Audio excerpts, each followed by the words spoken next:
Mesdames, Messieurs, la famille et tous les amis, frères, accès compatriotes, moi salue nous toutes. Et je dis à c'est vendredi 22 septembre et c'est commencement week-end. Nous souhaitons bon vendredi, bon week-end à toutes les amis fanatiques. Nami quoi c'est toujours petit frère, amis, merci Dieu, toute équipe là à la Wunbade. Nous déjà motivés et mobilisés, nous portons pour vous une nouvelle vidéo d'information. Monsieur le Président, je voudrais souligner à la haute attention de la communauté internationale une situation qui s'est développée ces dernières semaines à la frontière haïtiano-dominicaine, créant un malaise inutile entre les deux républiques qui se partagent l'île. Je souhaite préciser que la République d'Haïti n'est en guerre avec personne. Les Haïtiens sont un peuple généreux et solidaire qui croit au dialogue et à la possibilité de partager équitablement des ressources communes sans heurts et dans le respect mutuel. Je suis venu vous dire que nous n'avons pas de jugement ni d'intention qui peuvent préjudicier ceux qui sont nos voisins, avec nous partageons l'île d'Haïti, avec qui nous sommes appelés à vivre et à progresser. L'histoire nous rappelle chaque jour que la violence entre pays frères ne peut entraîner que des regrets et nous laisser des amertumes qui se transmettent de génération en génération. Je suis venu vous dire et surtout vous transmettre le message du peuple haïtien dans son ensemble. La rivière qu'on appelle la rivière Massacre, une trop grande scène de friction historique et actuelle entre la République d'Haïti et la République dominicaine, nous invite à faire nôtre et à faire de notre mieux pour ne pas réveiller les vieux démons, ressusciter d'anciennes blessures, ni en causer d'autres. Haïti réaffirme son droit souverain du peuple haïtien d'utiliser les ressources hydriques binationales comme le fait la République dominicaine, et revendique une répartition équitable des eaux de cette rivière. Le peuple haïtien choisit la voie du dialogue et de la négociation pour régler pacifiquement le différend dans le respect des instruments juridiques internationaux déjà signés de bonne foi entre les deux États en 1929 et en 2021.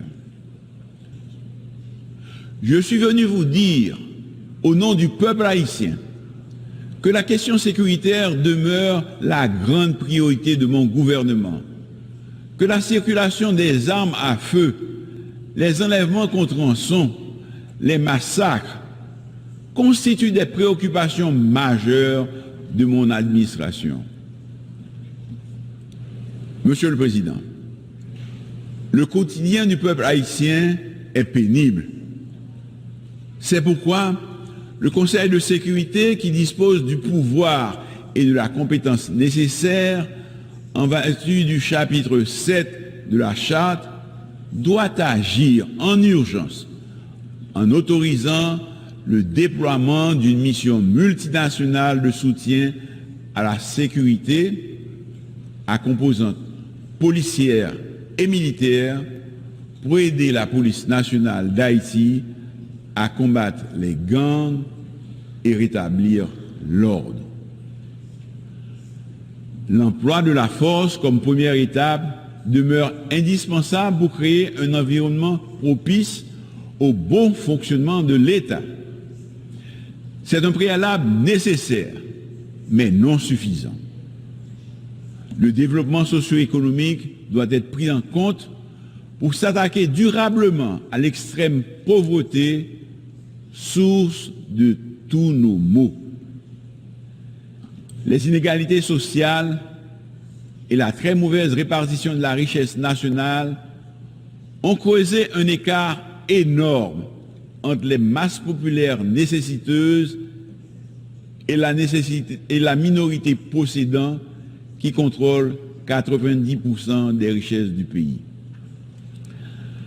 L'extrême pauvreté accentue le chômage des jeunes, marginalise ceux des quartiers pauvres qui se laissent entraîner facilement dans la délinquance et la criminalité.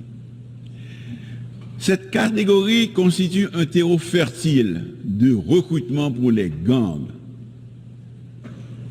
Une fois de plus, du haut de cette tribune, je lance un appel à tous les Haïtiens de bonne foi, ceux qui vivent dans la diaspora comme ceux de l'intérieur, tous les acteurs de la vie politique, quelle que soit leur tendance, à travailler avec le gouvernement pour combattre les gangs, rétablir la sécurité et, comme de vrais démocrates, à prendre le pouvoir par les urnes. Ce gouvernement intérimaire que je dirige est déterminé à réaliser les élections dans les meilleurs délais. Et dans les jours à venir, malgré la situation, je finaliserai en accord avec le Haut Conseil de la Transition les démarches pour le lancement du processus électoral avec le support de la communauté internationale. Le gouvernement entend continuer à discuter avec tous les acteurs politiques et ceux de la société civile de mon pays, afin de trouver ensemble, dans un élan patriotique, un consensus historique suffisant pour un dénouement heureux à la crise. La démocratie est en difficulté et le pays a besoin d'un retour à la normale pour s'attaquer aux grands défis de l'heure. Je souhaite également la participation significative des femmes et des jeunes de la société civile et de tous les acteurs concernés à l'effort commun pour le redressement d'Haïti.